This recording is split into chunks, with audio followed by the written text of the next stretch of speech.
Good morning and welcome back to Mojospresso, a caffeine-inspired shot of inspiration and perspective to help you on your Friday with the goal to win the morning and win the day. All right, and by the way, the goal is not just to win Friday morning, but to own Friday morning. Give that gift to yourself. Yeah, maybe it's just this 10 minutes, but hopefully that might morph into an hour of self-reflection or introspection time. A big shout out to Clarko, my good friend Alistair Clarkson, who coaches his last game for Hawthorn Football Club this weekend after 17 years and 4 premierships.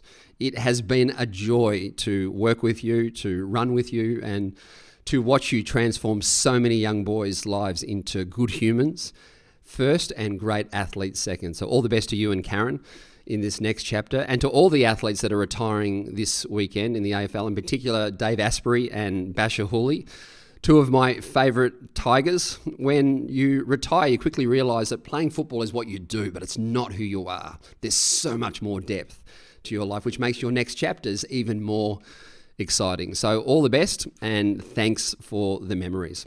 Okay, to this week's theme, and it's something you've probably never thought about, but understanding their impact in our lives can actually be life-changing, and that is the power of questions. Last week, we ended the episode with 2 simple questions. Can I do anything about it? If so, take action. If not, can I accept it? Yeah. And those 2 simple questions can completely reframe these ridiculous, unrealistic expectations or sense of entitlement that my life should be different or I should be different. Yeah. Can I do anything about it? If so, take action. If not, can I accept it? Yeah. So why are questions so powerful? Well, at a macro level, they can literally change and transform adversity into possibility. Yeah. What can I do now? But at a micro physical level, they can actually replace cortisol, the fear hormone, into dopamine, this pattern recognition, this aha drug, which gives us a sense of confidence that we're sorting our lives out. Yeah. When we experience fear, our body releases cortisol, the fear hormone, which sends us into this fight or flight or freeze response. One way to fight this is through deep belly breathing. Yeah, because that's the quickest mind hack to override this fight or flight response. Because if you're breathing deep through your diaphragm, through your belly, yeah, if you're about to be attacked by a tiger, you're guaranteed you're not breathing through your belly, right? You're up in your lungs in this fight or flight response. So if you're breathing through your belly, clearly there's no sense of fear or attack, yeah? But another way to remove this cortisol is to ask questions, yeah? Because questions unlock this curiosity and inquisitiveness to find a way out of our dilemma, yeah, to find a way through. As humans, we all have these fundamental needs, and they're not wants or goals, they're actual human needs, and we all have them. And one of these needs is the need for growth, yeah, for learning, for evolving, for adapting, yeah. In some sense, we're either growing or we're dying, and one of the best ways to grow is to ask questions. So the goal in order to do that is to be more childlike, not childish, Louis, childlike, because as kids we question everything.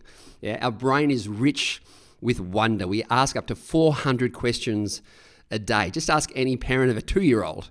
Yeah, but when we reach our teenage years, we get pimples and we think we've got to fit in rather than stand out, if you like. And then as adults, our questioning capacity reduces 95%. Down to like 20 a day. So screw that. Be more childlike. There's a beautiful story of one of the world's largest food companies that invited a bunch of 5-year-olds into their product development meetings around breakfast cereal. And in the meeting, one of the 5-year-old kids asked the question, why do we only have breakfast in the morning? Why can't we have muesli at lunchtime? Well, that seemingly stupid, foolish question gave birth to the muesli bar. And $1 billion later, you can now eat muesli pretty much whenever you want. One of the most damaging beliefs as adults is this illusion of knowledge.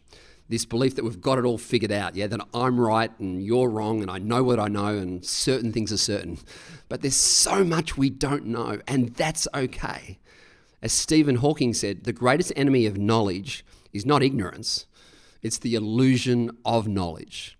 Yeah. One of the world's wisest men, Aristotle, said the one thing I know is that I know nothing.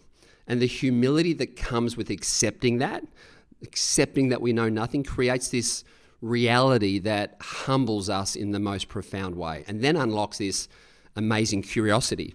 And the combo of humility and curiosity actually gets us through difficult times. Yeah, the greatest philosopher of our current time, Ted Lasso, right, quoting Walt Whitman, once said, "Be curious, not judgmental." But today, because of negative media, everyone is walking around with these opinions and these judgments on this is bad and she's bad and that's bad, rather than having this objective assessment or this willing acceptance that nothing is ever that good or that bad. It just is what it is. Yeah. And with that, we let go of unnecessary interference. So rather than being judgmental, be curious. One of the ways to do that is to create generous assumptions and make generous assumptions part of your daily activity. So the next time someone does something or says something that upsets you, ask yourself, what is the most generous assumption I can make as to why that person did that? And then watch empathy and compassion fill the space. The next time you feel yourself judging someone else, right, in the media or social media, ask yourself that same question. What is the most generous assumption I can make as to why that person did that? It is the most beautiful, powerful question. Everyone is dealing with something heavy right now. Everyone has shit in their lives. And generous assumptions keeps you in a spirit of generosity when responding to others. Yeah. So be kind. Yeah. To be curious, we also need to be open and open-minded, and to be vulnerable and lean into the risk and the uncertainty of asking questions, even if that means looking foolish. And this is one of the reasons we stop asking questions today, this fear of other people's opinions. So we need to let go of FOPO. Yeah. And I think that's what Steve Jobs meant when he said, stay hungry, stay foolish. So what are some of the best questions we can ask ourselves right now? Well, it's kind of situational. If you want to replace expectation with appreciation, simply ask, what am I truly grateful for or thankful for today? ... And see what comes into your head. Yeah. If you want to set big dreams for yourself, write the dreams down and simply ask yourself, why not me? And why not now? And if I challenge you, you couldn't give me one good reason as to why not you. If you want to unlock purpose mindset, simple question is, how can I be the best part of someone else's day today? Yeah. If you're being bullied, simply ask the bully, why do you care so much? And then watch them wrestle with this confused realization that, yeah, why am I transferring my pain onto someone else? Yeah. If you want to establish your values, simply identify what's one of the worst things that's ever happened to me. Then ask yourself the second question is, what got me through it? And I guarantee that's where your values will be hidden. And whether it's courage or love or perseverance or resilience or optimism or positivity, those two questions can truly unlock your authenticity in terms of your values.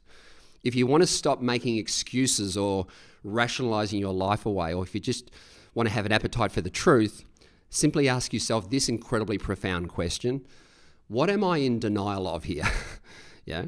Remember, if you're in a leadership role, be it a teacher or a parent or a captain or a coach, your job is not to have the answers, right? Your job is to create an environment to ask the right questions where the answers can be found.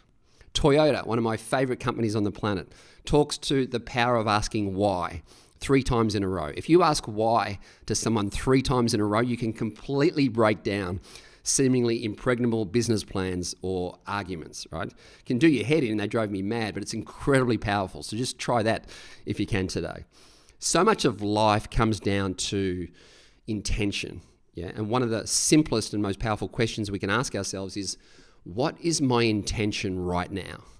And that can hold us accountable to do the right things, or more importantly, do them for the right reasons. And finally, if you want to connect back with the human being, less so the human doing, simply write down on a piece of paper, what kind of human do I want to be today?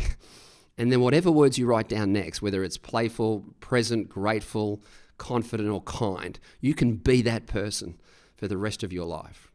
Remember, the reason our greatest growth comes from our darkest times, because it unlocks this humility and this curiosity to say, All right, I'm on my knees now. How do I get through this? Who can help me? Yeah. And it turns these adversities into possibilities. So there's only ever the response from what life throws at us. And we say, okay, this is my lot in life.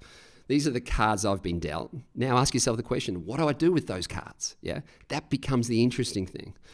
One of the reasons we don't ask questions is this imposter syndrome, this fear that I'm not worthy of this relationship or this role, or that someone else is going to find out that I don't know very much. The solution to this is, well, why not just tell them? Yeah. Well, I don't know very much. Permission to be imperfect. Yeah. And permission to ask questions and be more childlike. Ultimately, the best way to deal with imposter syndrome is to realize we are all just totally winging it. Yeah. And that way we're all imposters. And that way life just becomes this beautiful adventure, this experiment, this work in progress, this hero's journey into the unknown, where you're allowed to fall down and you're allowed to make mistakes and you're allowed to ask questions, yeah? And that's okay. That's just called living, yeah? So if you're going through a hard time right now and you want to remove cortisol or fear, don't lean back. Lean in and be curious and own your story and take control and ask questions and let the dopamine from pattern recognition do its thing. Okay, that's it for today. Remember to stay curious.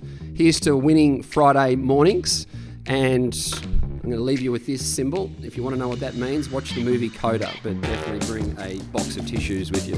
And until next time, I will love you and leave you and see you on the other side in the soup. Bye for now.